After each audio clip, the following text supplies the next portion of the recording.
चलो भाई, आज अपने को पढ़ना है परसेंटेज यील्ड के बारे में।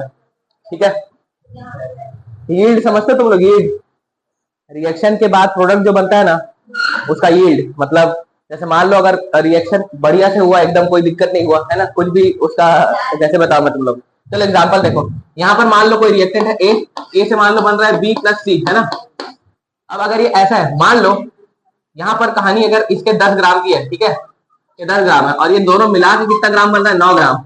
ओवरऑल इसको 10 ग्राम होना चाहिए था ना, मतलब कुछ ना कुछ और बनेगा साथ में जिसका 1 ग्राम वेट होगा, लेकिन ये गैस वैस बन के उड़ उड़ जाया रहेगा। तो ओवरऑल 10 ग्राम से आपके पास 9 ही ग्राम बना, तो कुछ ना कुछ कमी हुआ ना। तो कितना परसेंटेज का कमी है, सब के बारे में बात करेंगे। तो परसेंटेज यील्ड का जो फॉर्मूला होता है वो अपन लिखते हैं, उसके बाद मैं एक आध सवाल करूंगा ना, तो तुम लोगों को समझ में आ जाएगा। टॉपिक बहुत आसान है।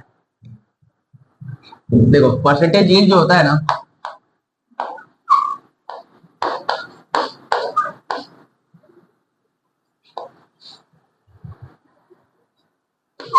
Actual yield upon expected yield into 100। अब बात क्या हुई भाई, ये होता क्यों है? लॉस के कारण। लॉस के कारण समझ में आया? रिएक्टेंट से सारा का सारा प्रोडक्ट जो बनना चाहिए था, उसमें से हो सकता है कि रिएक्टेंट के मास में कोई लॉस हो, इसलिए तो सारा प्रोडक्ट नहीं बन पाया। जैसे मान लो आपके पास अभी एग्जांपल लिखा था ना, ए प्लस बी से सी बन रहा है, तो यहाँ पर जितना भी मास होगा उतना टोटल सी का नहीं आ रहा है, मतलब कुछ ना कुछ मास लॉस हुआ है जो इसका बनना चाहिए था। हो सकता है वो कुछ और आइटम बनाओ, क्योंकि मास तो कंजर्व भी रहेगा, ये तो पढ़े हम लोग। बट अपना प्रोडक्ट क्या है, ये इसका कमाया। जितना इसका मास रहा होगा ना, उतना इसका भी आना चाहिए था, तो 100% यील्ड रहता, पूरा का पूरा प्रोडक्ट बना है। लेकिन जितना इसका मास था उससे थोड़ा बहुत कम इसका मास आ रहा है, मतलब परसेंटेज कम हो गया ना रिएक्शन का। बस उसी के बारे में बात करने वाली हूँ। तो यहाँ पर अपने लिखने वाले हैं कि loss in mass is due to, पहली बात, कोई दूसरी रिएक्शन भी होती रहती है साइमल्टेनियसली,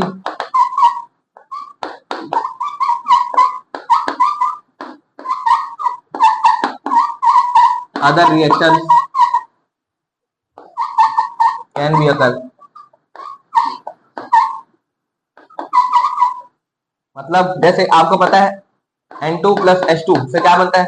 अमोनिया। तो हो सकता है यहाँ पर कुछ कुछ भाग जो हो वो अमोनिया बना रहा हो, और हो सकता है कुछ भाग N2H4 ही बना लिया हो। तो ऐसे करके अगर मान लो मेरे को पूरा का पूरा अमोनिया बनना चाहिए था मेरी रिएक्शन में, लेकिन कुछ रिएक्टेंट रिएक्शन करके ये बना दे रहे हैं। अभी आगे पढ़ोगे simultaneous reaction, sequential reaction, parallel reaction, तो उसमें आएगा टॉपिक। तो इनसे अमोनिया बनना था और पूरा का पूरा अमोनिया बनता तो 100% यील्ड रहती, लेकिन कुछ कुछ हरकत करके ये भी बना दे रहे हैं ना, तो इसका यील्ड कम हो गया, 100% आना चाहिए था जो। तो ये होता है साइमल्टेनियस रिएक्शन। अब इसके बारे में भी वर्ड पढ़ने वाले हैं, मैं क्वेश्चन लिखता हूँ ना, तब तुम लोग को समझ में आएगा। सवाल क्या है? सवाल है आपके पास, क्वेश्चन है कि कैल्शियम कार्बोनेट को हीट किया, ठीक है, यहाँ पर बनेगा आपके पास कैल्शियम ऑक्साइड प्लस, ठीक,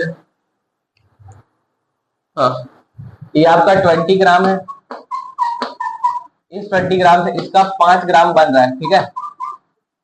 और आपको बताना है कैलकुलेट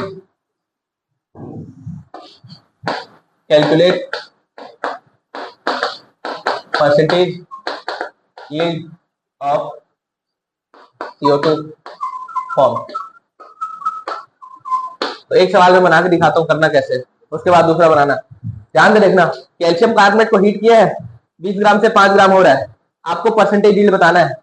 तो कोई बात नहीं, आप एक काम करो, एक्चुअल वैल्यू आपको दिया हुआ है, देखो कितना है, 5 ग्राम, इतना आया ना।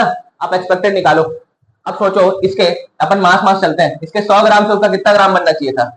मास कितना है? 40 प्लस 12 प्लस 48, 100 ग्राम। तो इसके 100 ग्राम से कार्बन डाइऑक्साइड कितना बनना चाहिए था? CO2 44 ग्राम, यही बनना चाहिए था ना। तो 1 ग्राम से कितना बनता? 100, और 20 ग्राम से कितना बन जाएगा?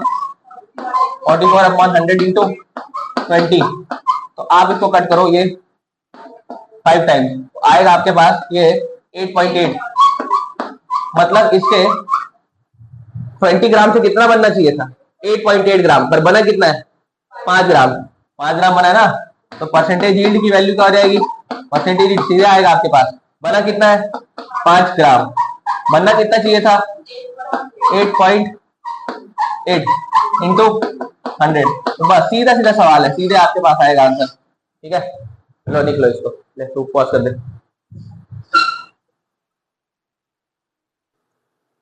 चलो भाई, ये तो सीधा सीधा कैटेगरी हो गया, लेकिन हमारे पास एक और जुगाड़ है। अगर परसेंटेज यील्ड गिवन है, क्वेश्चन में परसेंटेज यील्ड निकालने बोला, मान लो परसेंटेज यील्ड गिवन है, तब if percentage yield is given, अगर परसेंटेज यील्ड दी हुई है तब अपन क्या करेंगे, देखो अगर रिएक्टेंट से प्रोडक्ट के बारे में पूछा परसेंटेज यील्ड देके, है ना, रिएक्टेंट से किसके बारे में पूछा, प्रोडक्ट के बारे में, परसेंटेज यील्ड आपको पता है, तो कुछ नहीं, आप सीधे क्या कर देना, परसेंटेज यील्ड से क्या कर देना, मल्टीप्लाई, परसेंटेज यील्ड से क्या कर देना, मल्टीप्लाई। ठीक है, और अगर प्रोडक्ट से रिएक्टेंट जाना हो और परसेंटेज यील्ड दिया हो, तब क्या करोगे, परसेंटेज यील्ड से डिवाइड करना है, डिवाइड। ठीक है, और यहाँ पर मल्टीप्लाई, मतलब इस रिएक्शन में अगर मैं बोलूं, इसी रिएक्शन में कि calculate the mass of calcium oxide, चलो इसी में देखो, इसी में बना के दिखाओ, कैलकुलेट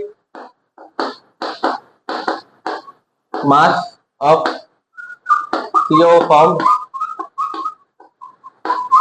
विथ 80% यील्ड, तो क्या आता आंसर, सीधे रिएक्टेंट का मास कितना दिया हुआ है 20 ग्राम, अब सीधे अपन कर लेंगे 100 ग्राम से कितना बनने वाला है, ये कैल्शियम ऑक्साइड पूछा इस बार, तो कैल्शियम का 40 प्लस इसका 16, 56 होगा ना, ये 56 ग्राम बनता है 100 ग्राम से। अगर आप चलोगे ऐसे करके 100 ग्राम से कितना ग्राम बनता है, 56 ग्राम, तो 100 से 56 बनता है, तो 1 से कितना बनेगा, 1 ग्राम से सीधे लिखो 56 बाय, तो 20 ग्राम से कितना बनेगा, 56 अपॉन 100, लेकिन परसेंटेज यील्ड कितना है 80% ना, तो 0.8 से और मल्टीप्लाई करना पड़ेगा, 80%, 80 बाई 100 से या 0.8 से डायरेक्ट मल्टीप्लाई। ठीक है, तो चलो बॉस करो, आगे चलते हैं, ध्यान से देखना भाई वाले सवाल को, है ना। 0.4 mole of PCl5 combined with 1.8 mole of water, यहीं पर रुक जाना था आपको।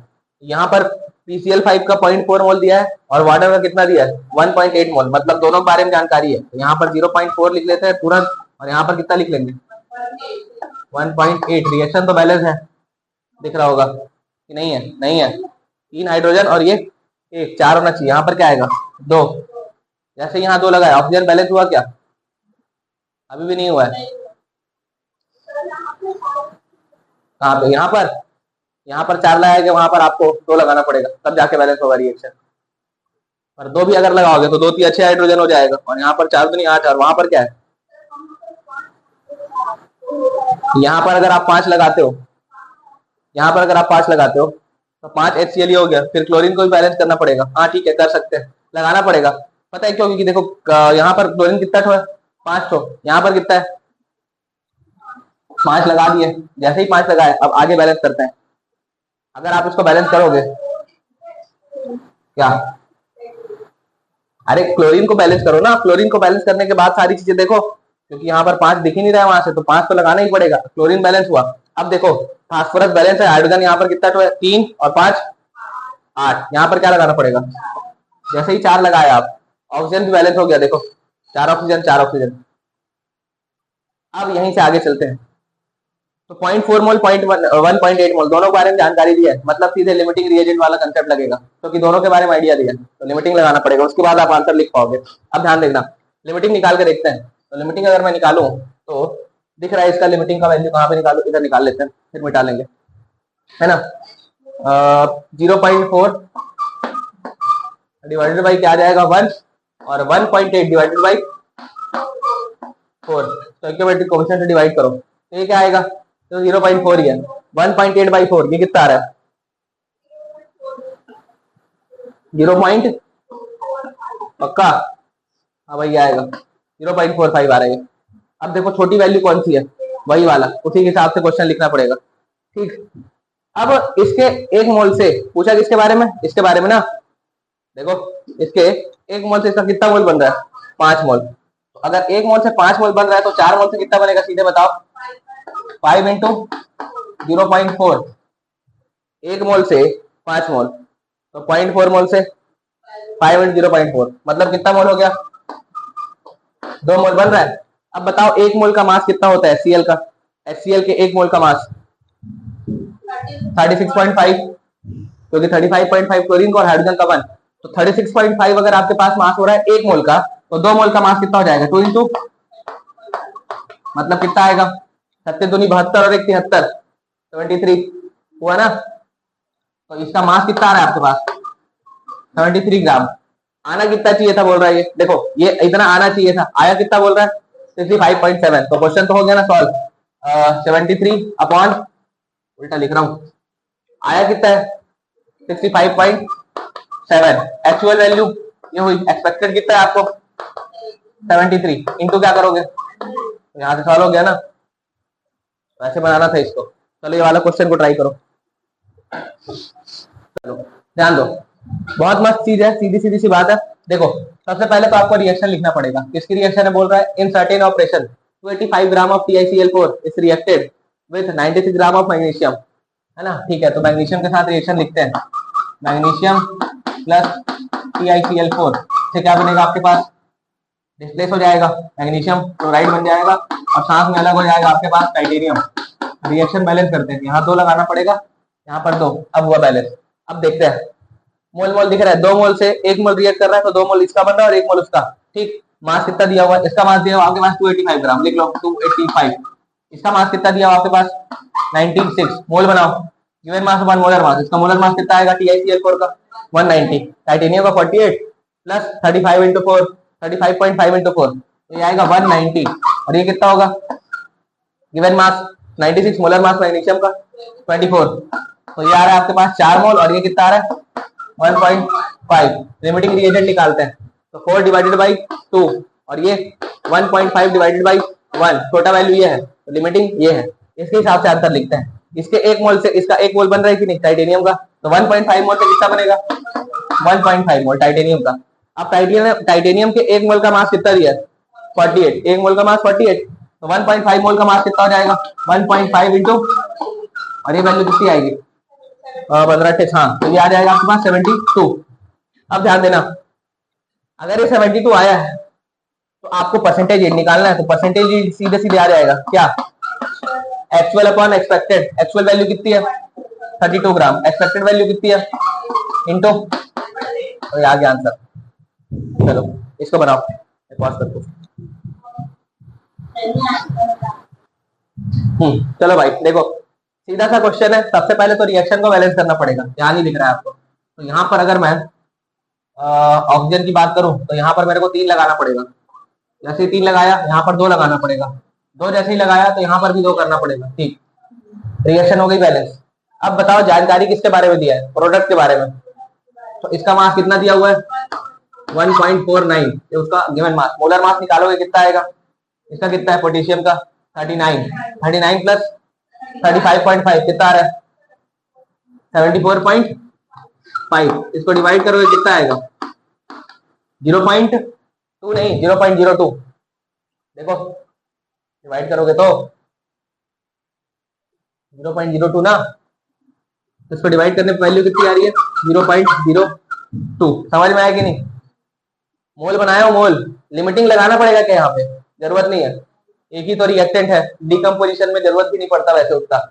अब अगर मैं बात करूं यहाँ पर, आपको देखो यहाँ ध्यान से, ये तो मोल है, इसके 2 मोल के लिए इसका कितना मोल होना चाहिए था, तो 0.2 के लिए इसका कितना होना चाहिए 0.02, लेकिन यील्ड कितना दिया है विथ, तो 40% से क्या करना पड़ेगा डिवाइड, मल्टीप्लाई नहीं, क्यों, क्योंकि प्रोडक्ट से रिएक्टेंट आ रहे हो। देखो समझ में आया ना, अभी थोड़ी देर पहले बताया था, प्रोडक्ट से रिएक्टेंट आओगे तो यील्ड से क्या करना पड़ता है डिवाइड, तो 40% से डिवाइड करो इसको, 40% से डिवाइड का मतलब पता है 0.4 से डिवाइड करोगे, ये वैल्यू कितनी आ रही है 0.02 अपॉन 0.4, कितना आ रहा है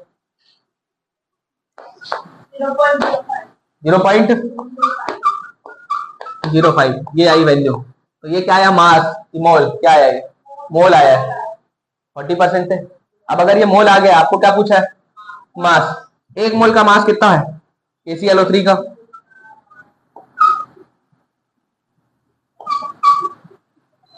जीरो पॉइंट जीरो फाइव आएगा पक्का है कि 0.005 है,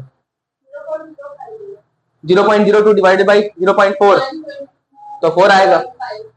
सही है ना, ये तुम्हारे ऊपर भरोसा कर रहा हूँ। और यहाँ पर कितना आ रहा है मास उसका, तो ये आंसर आएगा। कैसे किया पता है, 0.05 तो मोल आ गया 40% के बाद। अब एक मोल का मास कितना है KClO3 का, 122.5 एक मोल का मास है, तो इतने मोल का कितना हो जाएगा 0.05 इंटू, तो ये आंसर आ जाएगा सीधा। लो चलो पॉज करो। चलो भाई अगला term, percentage purity. Percentage purity क्या होती है, देखो जैसे मान लो मेरे पास कोई सैंपल है ना, लेकिन उसमें इम्प्योरिटीज भी है। जैसे मान लो एग्जांपल के लिए मेरे पास 50 ग्राम है किसी सैंपल का, कोई भी चीज का, जैसे मान लो KCl है मेरे पास 50 ग्राम, इसका मैं रिएक्शन वगैरह करा रहा हूँ, तो जितना भी आइटम बनेगा वो पूरा 50 का 50 ग्राम यूज हो जाएगा अगर वो खत्म होता है तो। अब समझना, इस KCl में मान लो कुछ इम्प्योरिटी भी है, धूल धक्कड़ या कुछ भी इम्प्योरिटी, मान लो 5 ग्राम का इम्प्योरिटी है, 5 ग्राम का, तो अगर 5 ग्राम का इम्प्योरिटी रहेगा तो इसमें से केवल 45 ग्राम ही तो पार्ट लेगा, वो तो इम्प्योरिटी है, वो पार्ट नहीं लेगी रिएक्शन में। तो इस 50 ग्राम से पूरा का पूरा जो प्रोडक्ट बनने वाला था वो अब बनेगा नहीं, क्यों, क्योंकि 5 ग्राम का क्या है इसमें, इम्प्योरिटी है ना। तो बस वही निकालना है, आपका सैंपल कितने परसेंट प्योर है। परसेंटेज प्योरिटी का फॉर्मूला होता है mass of pure substance upon mass of impure substance into 100, ये है फॉर्मूला। क्वेश्चन लिखता हूं, करूंगा तो समझ में आएगा। क्वेश्चन है आपके पास 20 ग्राम KClO3 on heating, 20 gram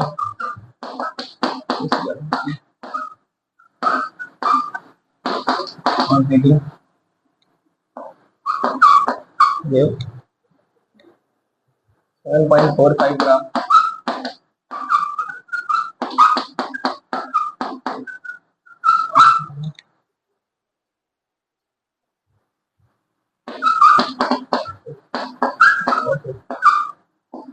calculate percentage purity of percentage purity. देखो 20 ग्राम KClO3 के बारे में दिया है, गर्म कर रहे हैं उसको, तो 7.45 ग्राम KCl बन रहा है, ठीक। तो इसका मास कितना दिया आपके पास, 7 पॉइंट और 2 मोल तो स्टोइकियोमेट्री का झंझट ही नहीं है, 2 से 2 बन रहा है तो, है ना। 7.45 इसका गिवन मास हुआ, मोलर मास कितना होता है KCl का 74.5, तो कितना आ जाएगा यहाँ पर, ये कितना आ रहा है 0.1 मोल, देखो आ गया ना। अब अगर इसका 0.1 मोल बन रहा है तो इसका कितना मोल रहना चाहिए था, समझ में आया कि नहीं ये बात। अगर इसका 0.1 मोल बन रहा है तो इसका भी तो 0.1 मोल होना चाहिए था, क्योंकि 2 मोल से 2 मोल बन रहा है, तो 1 मोल से 1 मोल, तो इसका अगर 0.1 बन रहा है तो इसका कितना होना चाहिए था, 0.1 मोल होना चाहिए था। अब 0.1 मोल का मास कितना है KClO3 के, 1 मोल का मास, तो 0.1 मोल का मास कितना हो जाएगा 5, ये कितना आ रहा है 0.1 इंटू 122.5, ये आएगा 12.25 ग्राम।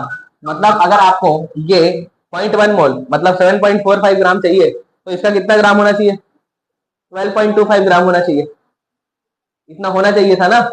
अब देखो ये है कितना हमारे पास 20 ग्राम, पर ये इतने से ही बन जाता अगर ये प्योर होता तो, लेकिन ये इम्प्योर है। तो अगर ये आपके पास प्योरिटी निकालने कोई पूछेगा तो परसेंटेज प्योरिटी का फार्मूला सीधे आप क्या लगाओगे, mass of pure substance. Pure वाले का मास कितना है, यही तो प्योर वाला है, इतने से पूरा बन जाएगा, ये इम्प्योर वाला है, तभी तो आधा जो है 8 ग्राम वो रिएक्शन में पार्ट ही नहीं ले रहा है लगभग। तो यहाँ पर से आप प्योरिटी निकालो तो 12.25 ये हुआ, 12.25 अपॉन इम्प्योर वाले का मास कितना है, इम्प्योर वाले का 20 ग्राम, इम्प्योर वाले का 20 ग्राम है, इनटू क्या करोगे 100। तो ये सवाल ऐसा था, आया समझ में, जो भी आया ठीक है, जो भी आया ठीक है। चलो पॉज कर दे। ध्यान देना भाई, सीधी सीधी सी रिएक्शन है। सबसे पहले तो बैलेंस करते हैं। सोडियम बाइकार्बोनेट है, Na2 है, यहाँ लगाओ 2। जैसे ही आप 2 लगाए बैलेंस हो गया होगा रिएक्शन। देखो 6 हाँ ठीक है, बैलेंस है। अब ध्यान देना, इसका वॉल्यूम कितना दिया हुआ है, 2.27 लीटर। 22.7 लीटर होता है एसटीपी पे 1 मोल का, तो 2.27 मतलब इसका कितना मोल है, 0.1। तो इसका 1 मोल होने के लिए इसका कितना मोल होना चाहिए, 2 मोल। तो उसके 0.1 मोल होने के लिए इसका कितना मोल होना चाहिए, 0.2 मोल। ये होना चाहिए। 1 मोल के मास कितना आ रहा है सोडियम बाइकार्बोनेट का, 23 और 1 24, 24। और इसका कार्बन का 12, 36। 36 और 48 कितना हो रहा है, 84 होगा इसका मास, जोड़ के निकाल लेना। अब 1 मोल का मास अगर 84 है तो 0.2 मोल का कितना हो जाएगा, ये वैल्यू कितनी आएगी आपके पास, 16.8। ठीक, समझ में आया कैसे कर रहा हूं। अब अगर ये 16.8 है तो सोचो आपको प्योरिटी निकालनी है, सीधे आप निकाल लोगे। ये बताओ क्या निकालना था, 20 ग्राम इम्प्योर सैंपल। ठीक है, तो प्योर वाले का मास कितना है और इम्प्योर का कितना, इंटू कर लेना इसको सॉल्व। ये हुआ और ये हो जाएगा आपके पास 2 8 जा और ये 8.4। हाँ तो 80% तो आ रहा है, 84। उल्टा नहीं करना है, परसेंटेज निकालना है तो नीचे हमेशा बड़ा वैल्यू जाना चाहिए, हमेशा नीचे परसेंटेज में, वरना 100 से ज्यादा आएगा आंसर। खैर समझ में आया ना तुम लोगों को कैसे हुआ है, सीधा सीधा सा क्वेश्चन है, करते करते में बन जाएगा, पहली पहली बार है इसलिए।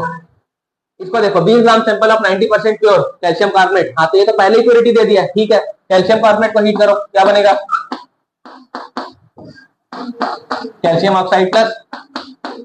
अब इसका कितना ग्राम है, 20 ग्राम, जिसका केवल 90% प्योर है। तो बताओ 20 ग्राम में केवल 90% ही तो भाग लेगा ना रिएक्शन में, 10% तो इम्प्योरिटी है वो भाग ही नहीं लेगी। तो एक काम करो 20 ग्राम का 90% निकालो, तो 20 ग्राम का 90% कितना आएगा, 18 आया कि नहीं, मतलब उसका कितना ग्राम भाग ले रहा है, केवल 18 ग्राम। तो सीधे सीधे लिखते हैं इसके 100 ग्राम से इसका कितना ग्राम बनना चाहिए, 56। समझ में आएगी नहीं, डायरेक्ट लिख रहा हूँ। 100 ग्राम से 56 ग्राम बनना चाहिए था, स्टोइकियोमेट्री पढ़ा दिया हूँ। तो 100 ग्राम से अगर 56 ग्राम बनना चाहिए था तो 1 ग्राम से कितना बनेगा, 56 बाय, तो 18 ग्राम से कितना बनेगा, 56 अपॉन 18, सॉरी 100 अपॉन, तो ये आ गया आंसर सीधे। तो इस तरह से बनाना है, ठीक है। तो एक होमवर्क में ले लो, क्वेश्चन है ना, महंगा सवाल है, ट्राई करना, क्या पता बन जाए। तो क्वेश्चन है, calculate the mass of 80% pure magnesium carbonate sample which gives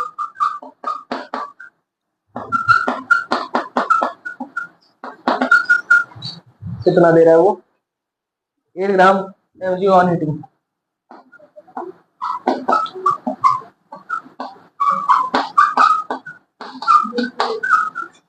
ये है क्वेश्चन, इसको बना के लाना, ठीक है। लो चलो चलते हैं, पॉज कर दे।